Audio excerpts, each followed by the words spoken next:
Hello once again, and welcome to another session of Dr. Barbara Miller's NCLEX review. This would going to be part B of the neurological system. Some of these conditions you may encounter on the examination. For example, Lou Gehrig's disease, also known as amyotrophic lateral sclerosis. What is that? It's a neurodegenerative disease that attacks the nerves, okay, that controls the voluntary muscles. It does not affect the cognitive ability. The patient will have their cognitive ability. However, it attacks the muscles, cause muscle weaknesses, cramping, vascularization, respiratory paralysis. The time frame for this disease is 3 to 5 years of survival. It causes dysphagia, dysarthria. How do they diagnose Lou Gehrig's disease? Clinical symptoms, rule out other neurological diseases. How do they treat this? There's no cure for amyotrophic lateral sclerosis. However, they will use medication to slow the deterioration of the muscle neurons, such as dandroline, diazepam, to manage spasticity. The nurse should maintain the patient airway, which is paramount, since this disease causes respiratory paralysis. You want to monitor for pneumonia, respiratory failure, and coordinate with the palliative team. Another condition that you may encounter on the NCLEX is Huntington disease. What is that? Huntington is a progressive brain disorder that causes uncontrolled movements, emotional problems, and dementia. Okay, it has a genetic component. It's an autosomal dominant disorder that results in degenerative of the GABA neurons. How do they diagnose this disorder? Genetic testing, family history. What are some signs and symptoms of Huntington disease?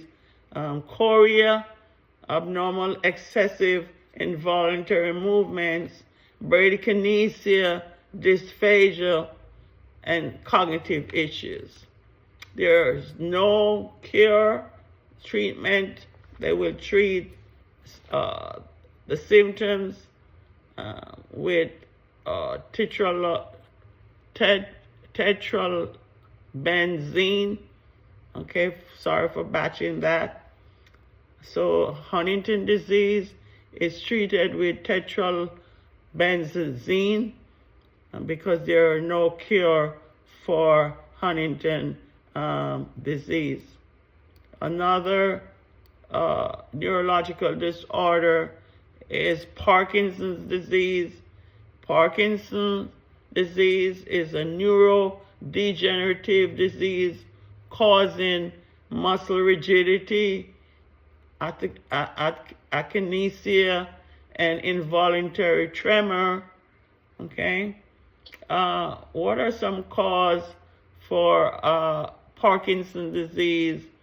Loss of pigmented cells of substantia nigra and depletion of dopamine. What are some clinical manifestations or signs and symptoms of Parkinson's disease? Muscle rigidity, tremors, slow shuffling gait, postural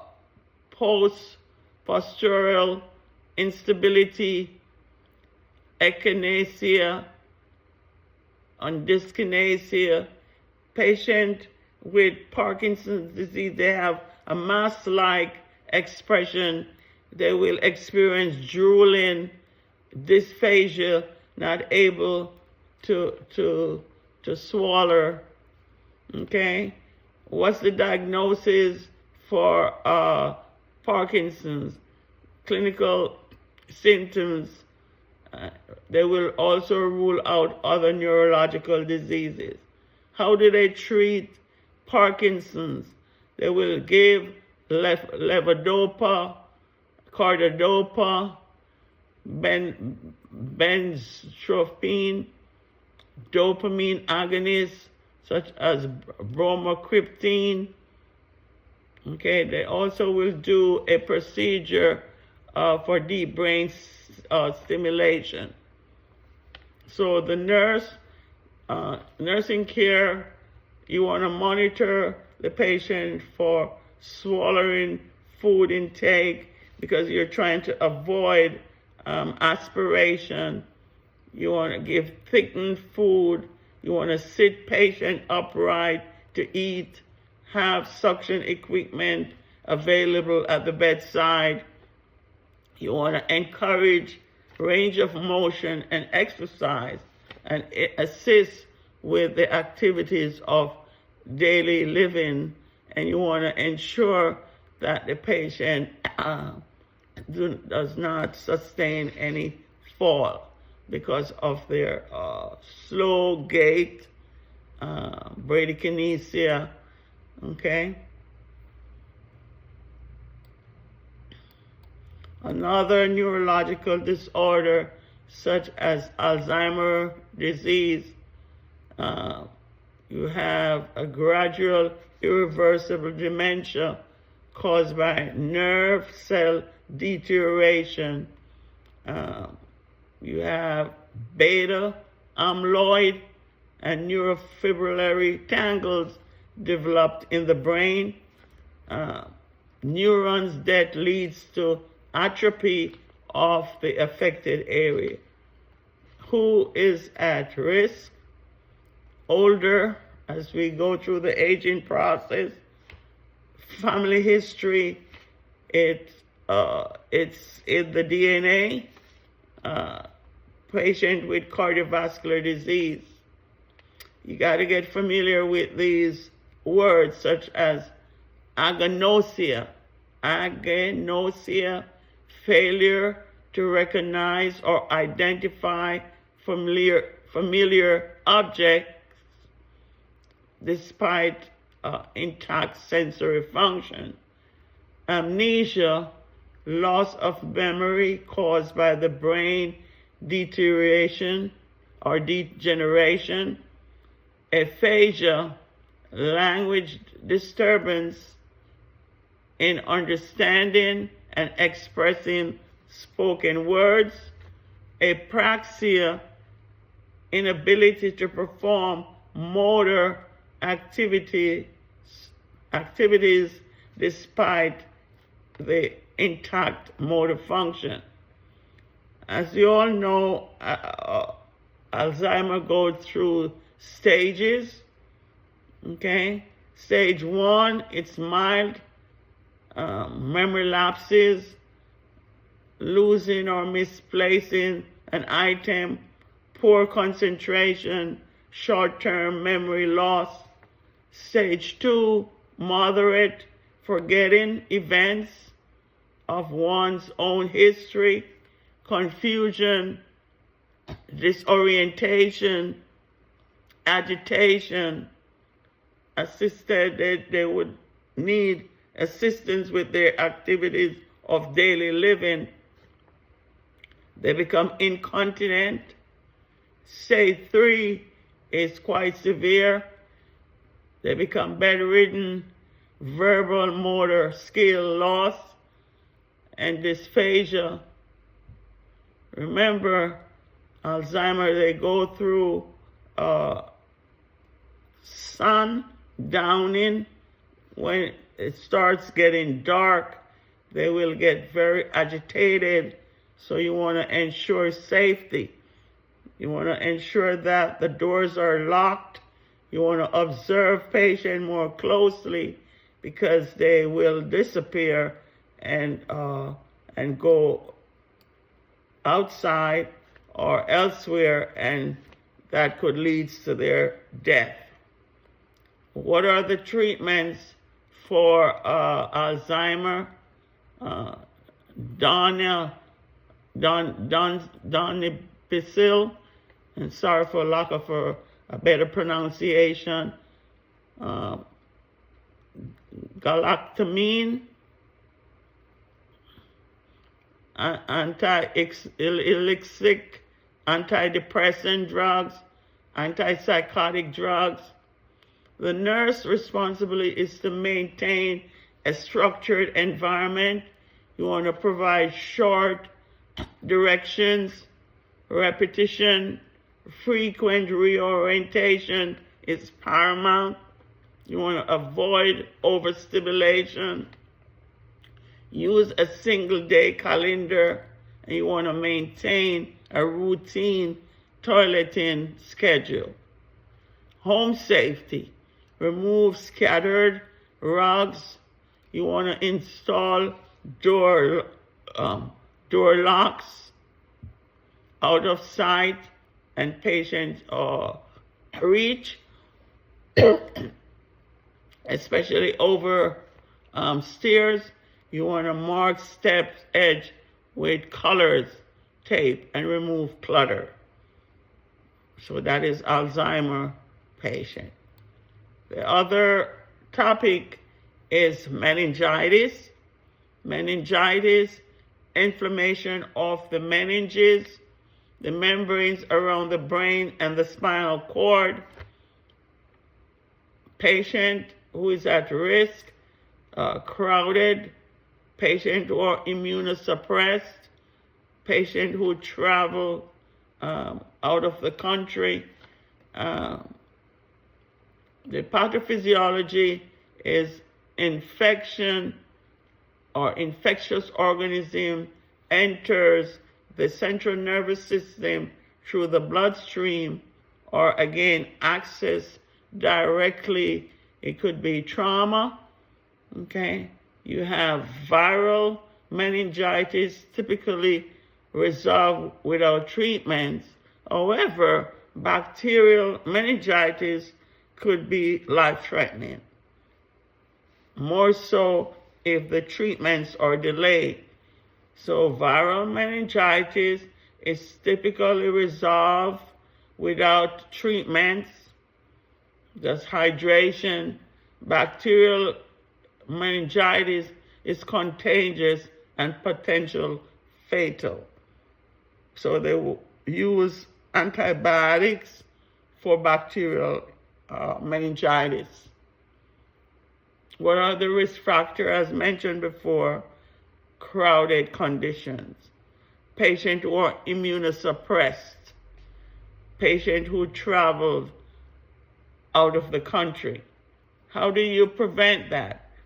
Hip vaccine given to infants, meningococcal vaccine given to students living in dorms, okay, and pneumococcal vaccine.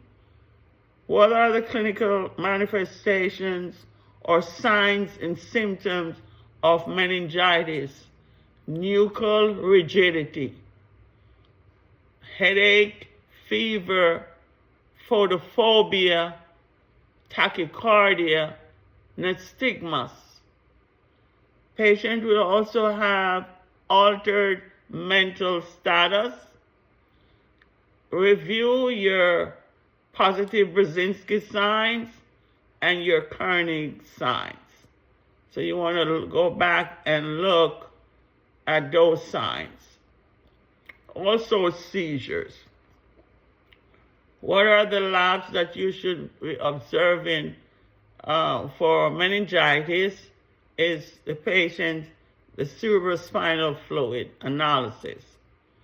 Okay?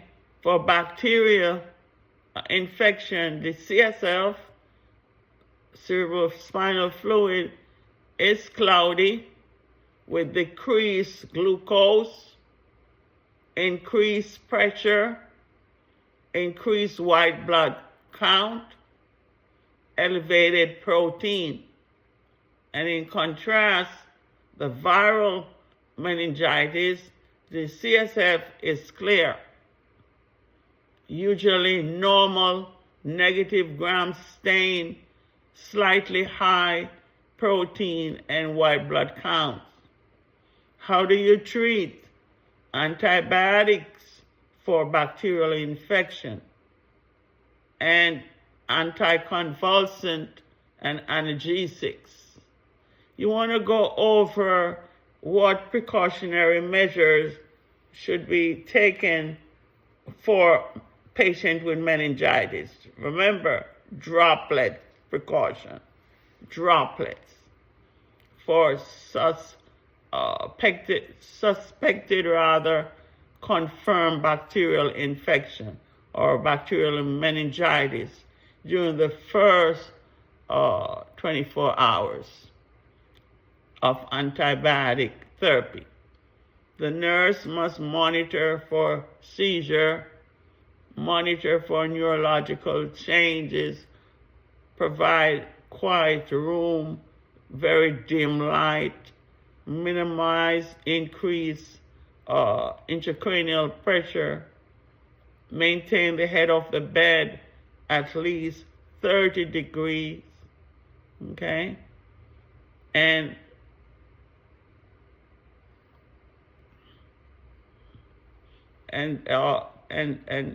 minimize or maintain rather the head midline, minimize suctioning. So that is meningitis. The next topic is that of Meniere's disease. What is that? That's inner ear disorder that affects the balance and hearing. What's the pathophysiology of Meniere's disease? Overproduction or decreased absorption of the lymphatic fluids that leads to the endolymph buildup in the inner ear, which distorts the entire inner canal system. So what are the signs and symptoms of Meniere's?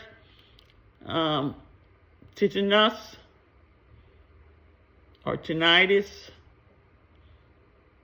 unilateral sensorineural hearing loss, vertigo. So signs and symptoms: tinnitus, unilateral on one side, sensorineural hearing loss, vertigo. How do you treat? There's no cure for Meniere's. They treat with medications such as meclizine, diazepam for the vertigo, antiemetics, diuretics. Okay? Procedure, they will do a laryngectomy and endolymphatic decompression.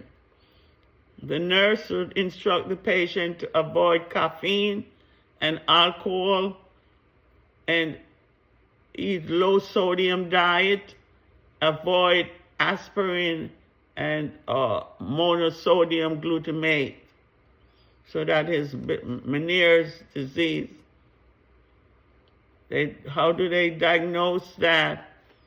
Is electrocardiography, CAT scan, MRIs to rule out tumor. The next condition is cataract. Cataracts is a slow, progressive, cloudy, or opacity of the lens. The pathophysiology, protein in the lens deteriorates and clumps together, causing the lens to thicken and harden.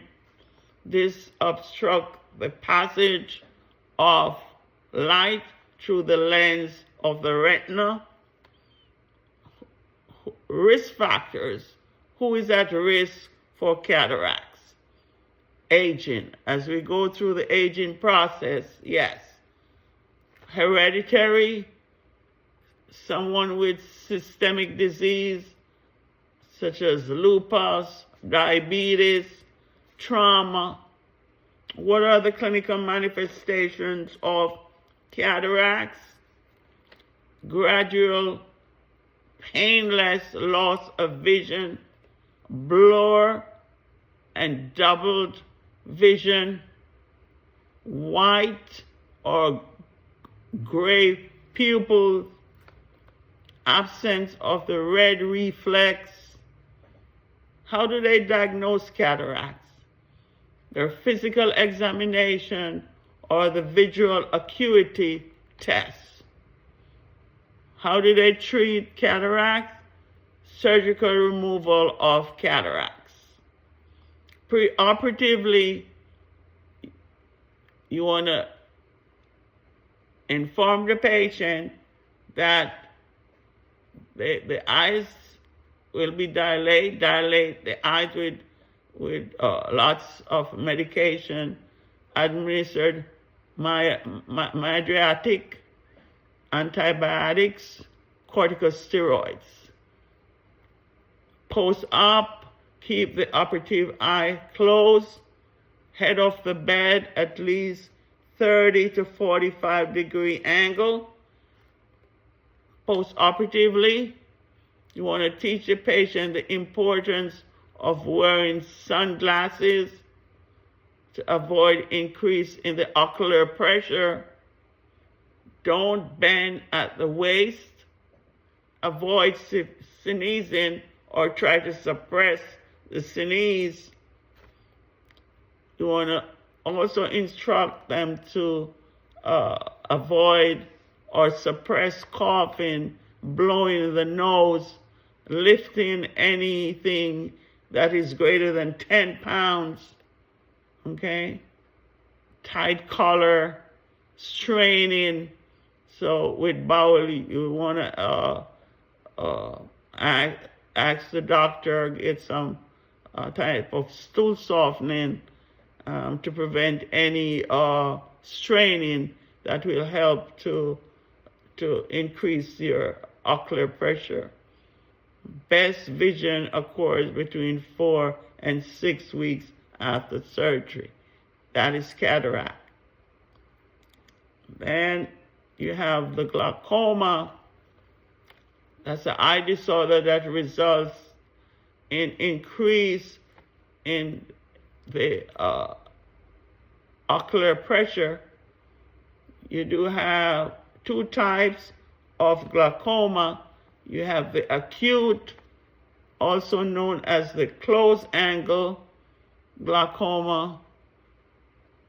It's an ocular emergency that results in sudden increase in the intraocular pressure from an obstruction to the outflow of aqueous humor or overproduction.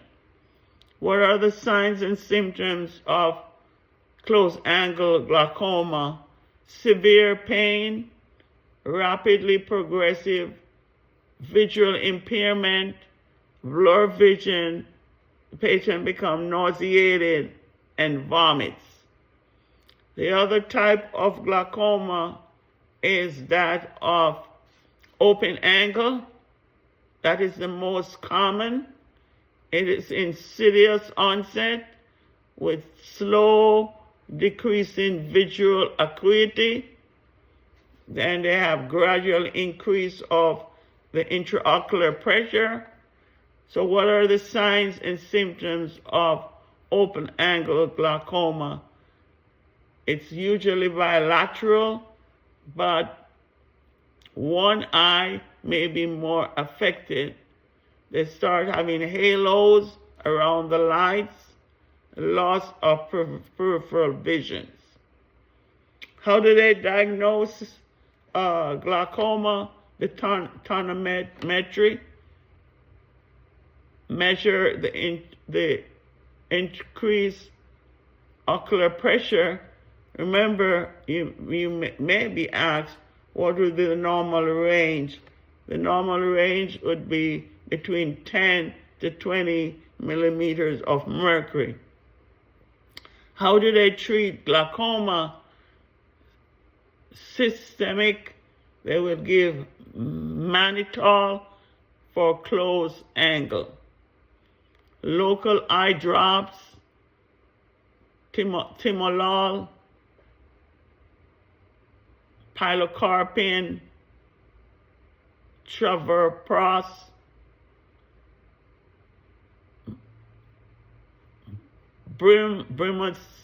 brimonidine or brimonidine. Surgery to do the trabeculoplasty or the trabeculectomy. So that is glaucoma. Another eye disease is known as macular degeneration. That is deterioration of the macula resulting in central loss of vision. Dry versus wet macular degeneration. Dry macula gets thinner with age and tiny clumps of protein grows. It's more common, it's slower onset, and in contrast, wet macular, this is abnormal blood vessels grow under the retina and leak blood and fluid, causing the scarring of the macula. Loss common, it's less rather common, but it has a faster onset. So wet macular degeneration is less common, but it can impact negatively because it has a faster onset. So what are the clinical manifestations of macular degeneration? Loss of central vision, blur vision. How do they diagnose it? Ophthalmoscopic examination. Treatment, there are no cure for macular degeneration. Dietary supplement is paramount. Photodynamic therapy. The nurse should teach the patient the importance of cigarette cessation, wear sunglasses, follow up, home modification to ensure safety.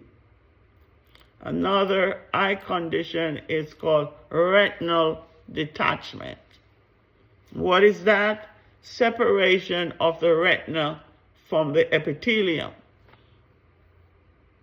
What's the pathophysiology?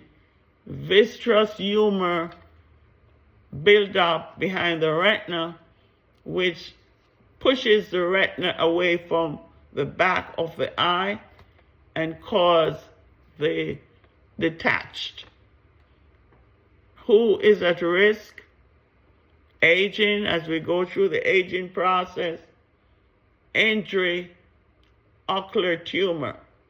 So what are the signs and symptoms of retinal detachment? The patient will say they experience a curtain or shadow over the visual field across one eye, or a sudden visual disturbance. They start seeing floaters, flashing lights, and it's painless. How do they diagnose retinal detachment? ophthalmic examination. Remember, this is an emergency, so patient would undergo emergency surgery to repair the detached retina. And this is the end of the neurovascular system. Please like, subscribe, comment, and share the videos. Thank you so much. I look forward with another video. Thank you for listening. Dr. Barbara Miller's NCLEX Review. Thanks.